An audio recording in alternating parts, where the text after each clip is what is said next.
Meu nome é Luciana Chaves, tenho 49 anos, sou jornalista e fui vítima de assédio moral. Trabalhei na empresa por 16 anos e é difícil a gente identificar no início as atitudes do assediador, né? No início elas começam a ser muito isoladas, né? E com o passar do tempo ela passa a ser frequente e ela vem de todas as formas. Na forma de se falar, quando eu era sobrecarregada, né? A minha carga horária ela era muitas vezes até quase que duplicada e eu não podia ter o direito de sair para almoçar porque eu precisava dar conta do que ele estava me cobrando. Quando ele me silenciava, né? Porque ele não permitia que os meus colegas se dirigissem a palavra a mim, ele estava o tempo todo me vigiando, né? Inclusive em situações completamente abusivas, né? Porque ele tinha uma tabica ao lado dele e do nada ele batia com a tabica na mesa e gritava: acorda, vamos trabalhar, né? Quando todos ali do ambiente estavam trabalhando. E o ambiente em si passa a ser doente, nocivo, porque fere diretamente a minha dignidade, a dignidade do trabalhador que está ali. Então você passa a não ter direito à fala, você passa a ter o seu descanso ameaçado, você passa a ter problemas que vão gerando problemas psíquicos e que em consequência disso geram insegurança, medo e crises de estresse. As consequências do assédio são as piores possíveis. Ela afeta o ser humano de uma forma tão drástica, com tantas sequelas. É claro que o assédio moral ele vai afetar cada um de uma forma, né? Cada um vai ter um entendimento e cada um vai ter uma reação. Mas você não pode menosprezar nenhuma dessas consequências, nenhuma. Porque a gente fala de seres humanos, né? No meu caso, ela afetou demais a minha saúde mental. Eu tive 2 crises graves dentro do ambiente de trabalho. Na primeira crise foi no meio de uma reunião de pauta, em uma situação que eu me senti humilhada. Eu tive a primeira crise, né? Então, eu vim descobrir ali que eu tinha desenvolvido a síndrome do pânico, né? No meio da reunião. E aí eu fui chamar a ambulância e eu fui correndo para o hospital porque me faltou ar, né? E foi desesperador porque eu nunca na minha vida tinha sofrido qualquer problema psicológico, psíquico, né? E aquilo ali causou um estranhamento porque eu achava que eu ia morrer e a sensação é desesperadora. Você puxa o ar e você não consegue respirar.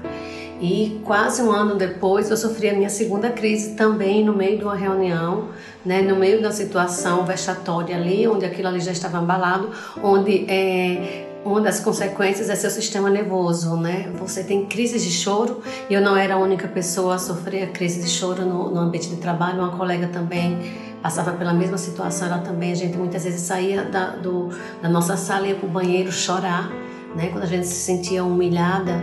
Então aquilo ali era muito grave.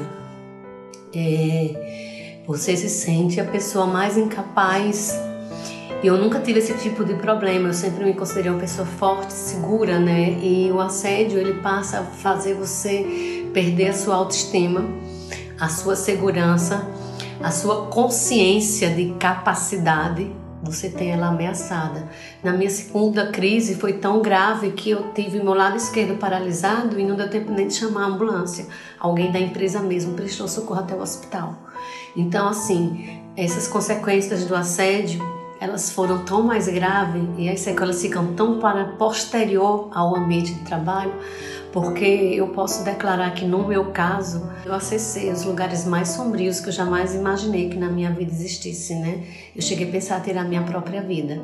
Eu não me sentia mais uma pessoa que eu pudesse me orgulhar para o meu filho. Então aquilo ali começa a lhe incomodar tanto, com tanto que vem na sua cabeça que você precisa acabar com aquilo tudo. E a forma que você tem de acabar ali é de tirar a sua própria vida. E eu cheguei nesse patamar do assédio.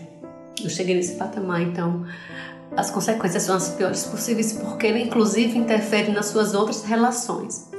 O assédio sofrido no ambiente de trabalho faz com que você seja uma pessoa raivosa, insatisfeita com a vida, você perde a motivação de viver e você começa a levar isso para suas outras relações que começam a ser afetadas também, as relações afetivas, familiares, sociais, né? Então a sequela ela vai além do ambiente de trabalho. Isso nas piores possíveis.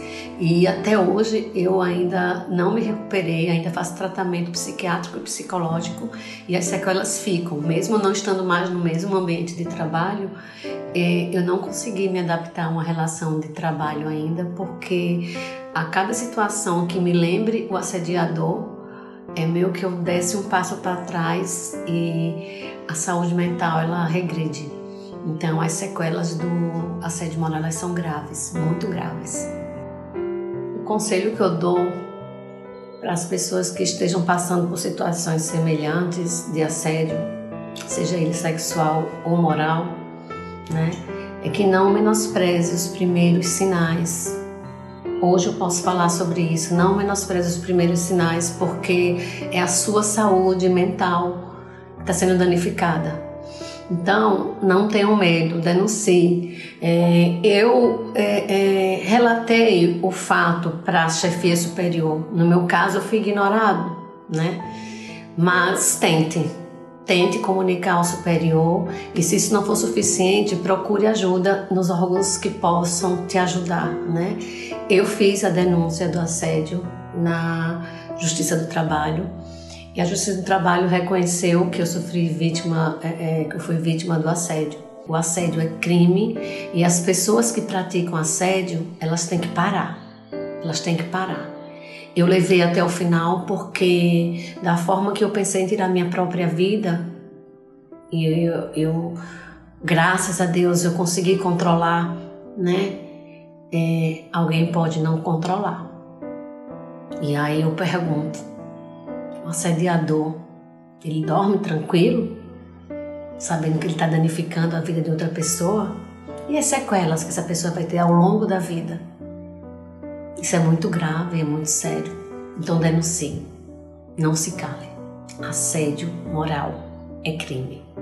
É importante haver campanhas de conscientização, de orientação, para que todos tenham consciência que o assédio é crime e ele é muito devastador.